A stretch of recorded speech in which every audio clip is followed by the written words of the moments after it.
Burada 0 həm həqiqi, həm də xəyali olan yeganə ədəddir. Real həyatda nöqtə yoxdur, düz xətt yoxdur, çevrə yoxdur, üçbucaq yoxdur, planimetriyaya aid heç bir fiqur yoxdur. Real həyatda yalnız 3D fiqurları var. Yəni həndəsənin stereometriya bölməsi var. Biz x kvadrat plus 1 tənliyini həll eləmək üçün belə bir şey qəbul edirik. Yəni xəyal edirik. Onu bir alət kimi istifadə edəcəyik. Əgər tənliyin köklərindən biri kompleks ədəddirsə, digər onun qoşmasıdır. Yəni x kvadrat üstəgəl 1 bərabərdir 0 tənliyinin həlli olsun. Qoşmasına vurub bölməklə. Yəni sürət və məxrəci məxrəcin qoşmasına vururuq. Real həyatda i adlı bir şey yoxdur. Bəs bunu mən hansı ədədlər çoxluğunda həllini tapa bilərəm?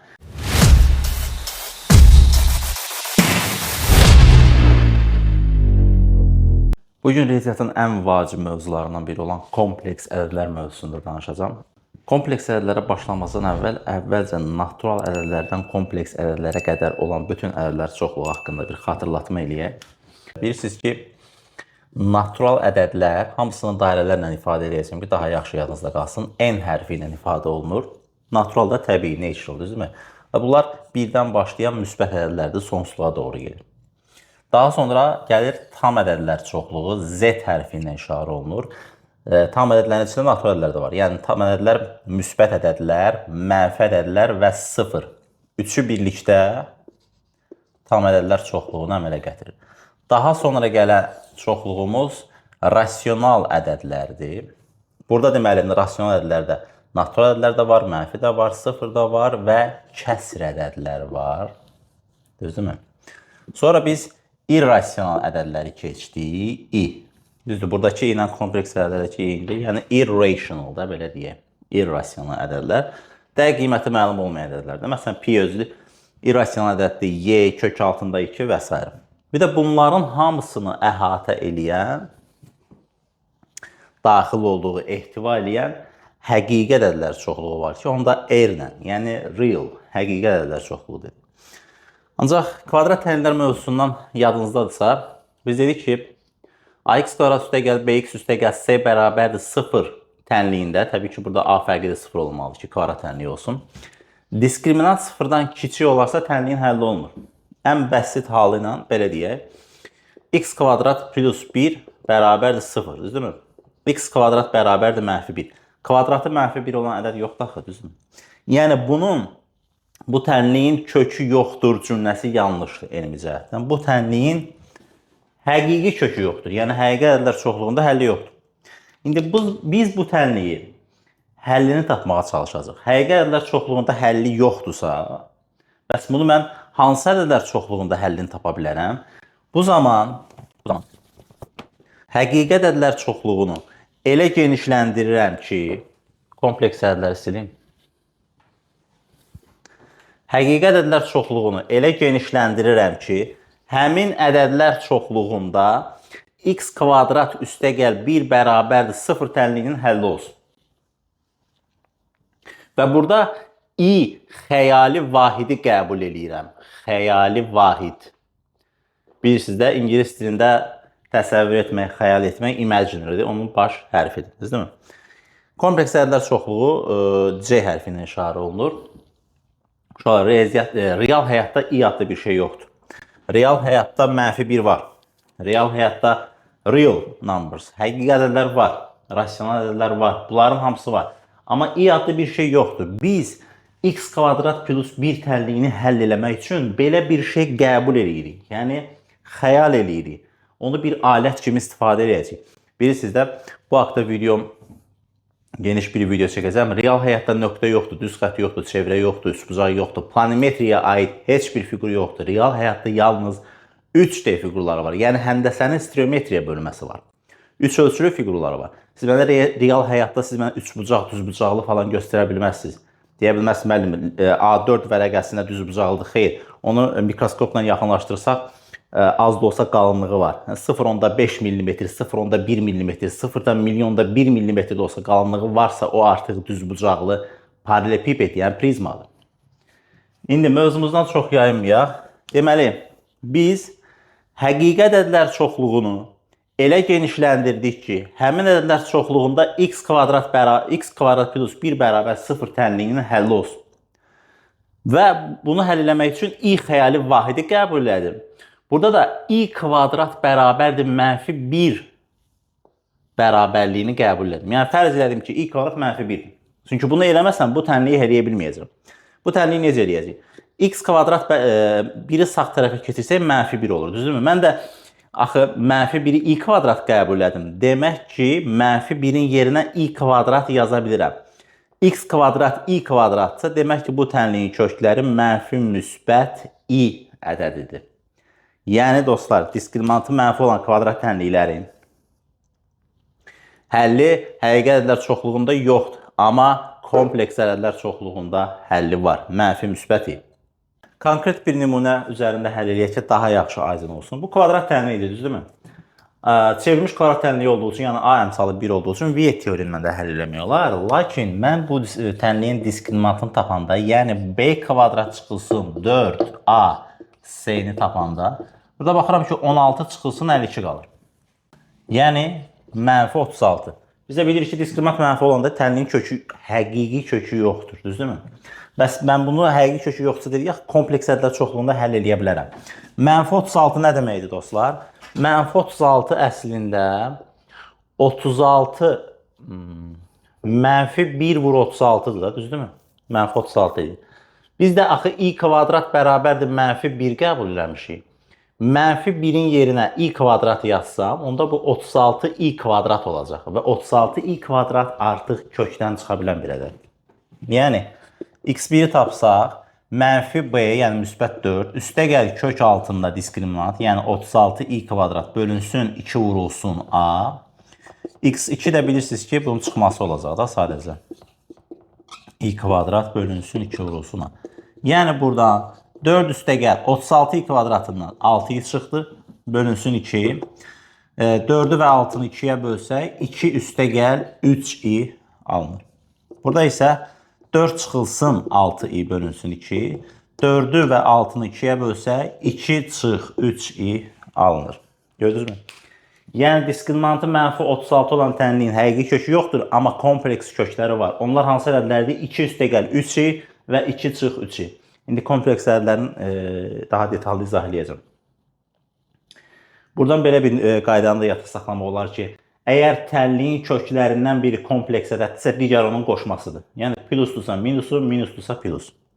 Bu, irrasional kökləri olan tənliklərdə də keçərlidir. Tutaq ki, kvadrat tənliyi dedi ki, x1 məsəl üçün 1 çıxılsın kökü çalınıbsa, deməli, tənliyin ikinci kökü bunun qoşmasıdır. Yəni, 1 üstə gəl kökü olacaq.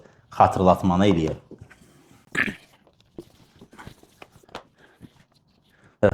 İndi dostlar, bəzən məsələ həllində i-nin müəyyən qüvvətlərinin bizdən hesablamağı soruşacaq. Onu necə daha rahat hesablaya bilərsə onu öyrənim. i dedik ki, xəyali vahiddir. i üstü 1, yəni i olacaq da, düzdürmü? i bərabərdir i, başqa sözlə. Ki, bunu yazmanın əslində bir mənası yoxdur deməyim, yəni bilirsiniz. Əsas məsələ, i kvadratı biz mənfi 1 olaraq qəbul edik. Düzdürmü? O zaman i kub nəyə bərabər olacaq? I kubda bilirsiniz ki, i kvadrat vurulsun i. Yəni, i üstü 1. 1 də yazılmır, şəkildə yazıla bilər. i kvadrat, baxın bura, mənfi 1 olduğu üçün mənfi 1 vur i. Yəni, mənfi i olacaq. i kub mənfi i oldu. Bəs i üstü 4 nə olacaq? i üstü 4-ü də mən i kvadrat vurulsun i kvadrat və ya i kvadratın kvadratı yaza bilərəm. Mənfi 1 vurulsun, mənfi 1, müsbət 1. Bunları mən niyə yazdım? Komplektləşdirək. Deməli, i üstü 1 elə idi. i kvadrat mənfi 1-dir. i kub mənfi idi. Və i üstü 4-də 1-dir. i üstü 4 bərabərdir 1. Bu yadımızda qalsın. Bizə bəzən i-nin yüksək qüvvətlərinin hesablamağı soruşacaq. Orada necə eləyəcək? Məsəl üçün, i üstü 159. Baxın uşaqlar, i üstü 4 1 dəxil, düzdürmü? Yəni, 159-u bölürsünüz 4-ə. Burada qalıqda qalan ədədi tapırsınız. Yəni, natamam qismət bizə lazım deyil. Qalıqda deməli 56, qalıqda 3 qalacaq, düzdürmü? O i üstü 4-ləri atdı, sadəcə bu qalığı qoyursunuz i-nin üstünə. Yəni, i üstü 159 əslində i üstü 3-ə bərabər ədəddir. 39 dənə i üstü 4 və 3. Biraz detallı izah edeyim. Yəni, bu i üstü 156 vur i üstü 3'dür, düzdürmü? i üstü 156, i üstü 4 üstü 39 vur i'nin kubudur. İndi i üstü 4 1 axı, deməli 1 üstü 39, birin də istənilən qüvvəti onsuz da 1-dir. Yəni 1 vurulsun i kub. i kubda nədir? Mənfi i. Qısa olaraq biz deməli i'nin yüksək qüvvətlərini tapanda 4-ə bölürük, çünki i üstü 4 1-dir. Qalığı yazırıq, qoyuruq qüvvətə, i'nin kubuna. Yəni bunlardan biri alınacaq da, düzdürmü? i kubdursa mənfi i. Məsəl üçün i üstü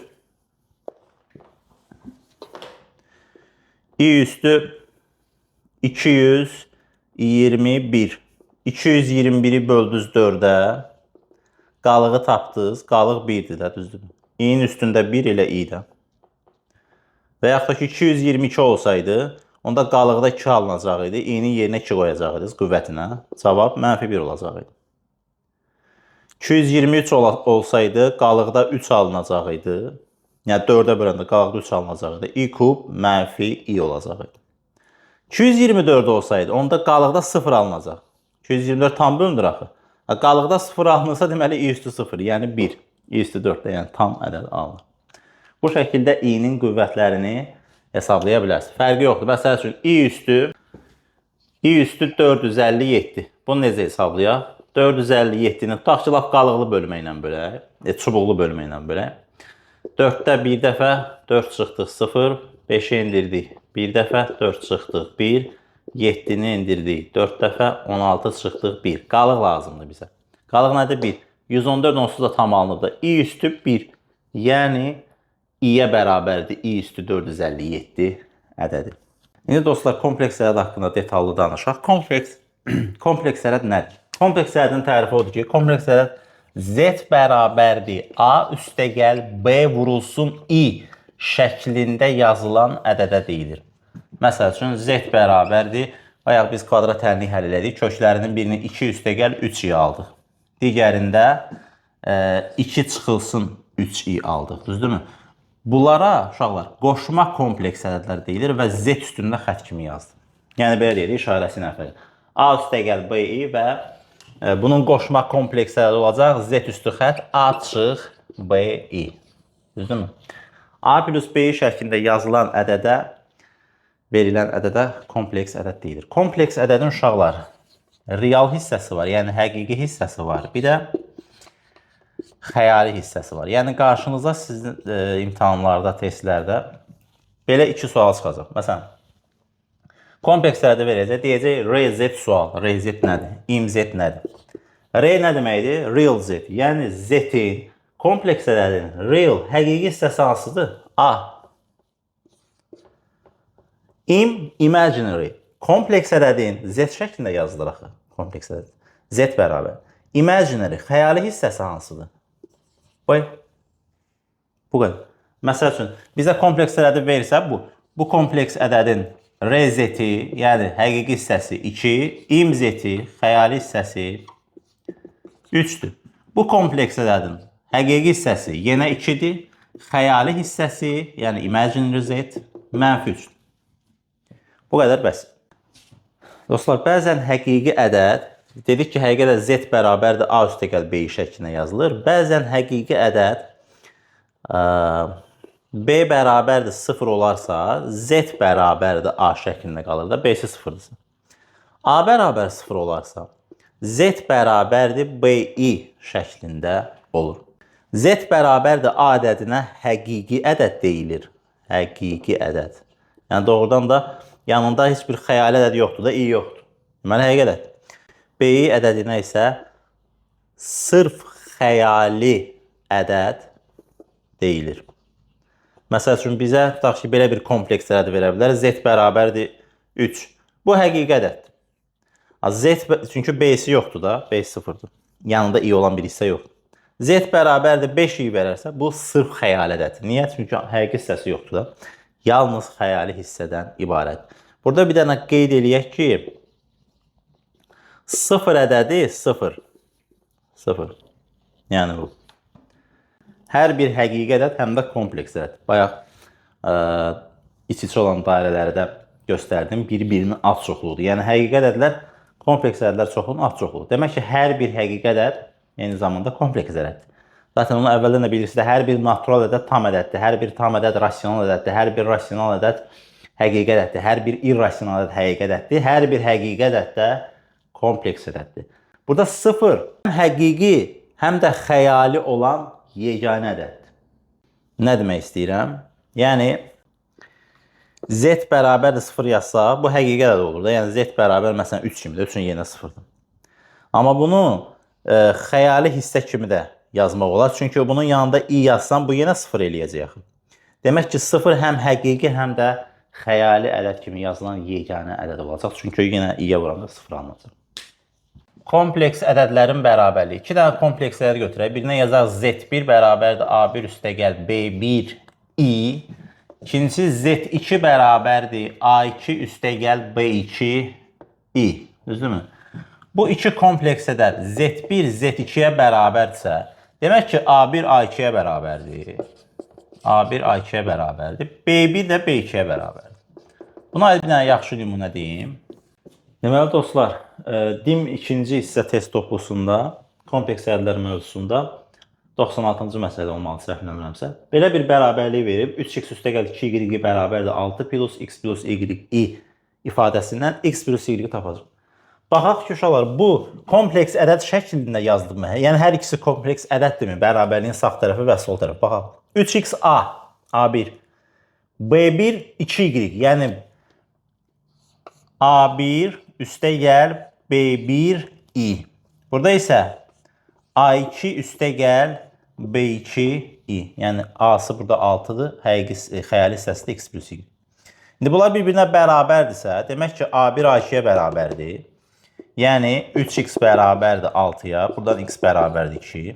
b1 də b2-yə bərabərdir. Yəni 2y bərabərdir x plus y-ə. Buradan da y bərabərdir x alınır da, y sol tərəfə keçirsək. X da 2 olduğuna görə demək ki, y də 2-dir. Bitdi. Yəni x plus y, 2 plus 2, 4 alınır. Dostlar, kompleks ədədlər üzərində əməlləri deyək. Kompleks ədədlərin toplanması və çıxılması, vurulması, hər hansı bir k ədədinə vurulması və bölünməsi. Toplanması və çıxılması çox bəsitdir. Fərz edək ki, ədədlərimiz burada yazaq. Z1 bərabərdir A1 üstəgəl B1 vurulsun I və Z2 bərabərdir A2 üstəgəl B2 vurulsun I şəklində verilib.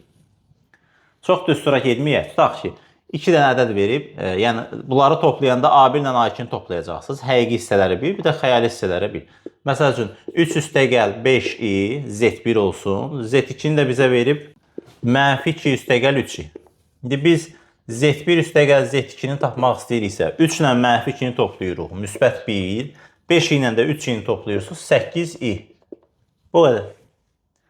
Z1-dən Z2-ni çıxanda 3-dən mənfi 2-ni çıxırsınız. Bilirsiniz ki, 3 çıx mənfi 2, mənfi toplanır. Burada 5 eləyir. 5-dən də 3-ni çıxırsınız, 2i eləyir. Amma Z2-dən Z1-i çıxanda, burada artıq fərqi olur da, mənfi 2-dən 3-ü çıxmalıyıq. Mənfi 2 çıx 3, 2 də mənfi olduğuna görə toplanır, mənfi 5. 3-dən də 5-ni çıxanda mənfi 2i. Bu qədər bəsit. Yəni, həqiqi hissədən həqiqi hissəni toplayıb çıxırsınız, xəyali hissədən də xəyali hissəni. Vurulması da elə yazaq. Z1 vurulsun Z2 bərabərdir. 3 üstəgəl 5i vurulsun mənfi 2 plus 3i. Bildiyimiz çox ədlidir də, 2 dənə çox ədli. Çox ədlini vurub basanda nə edirik istifadələşdirəndə?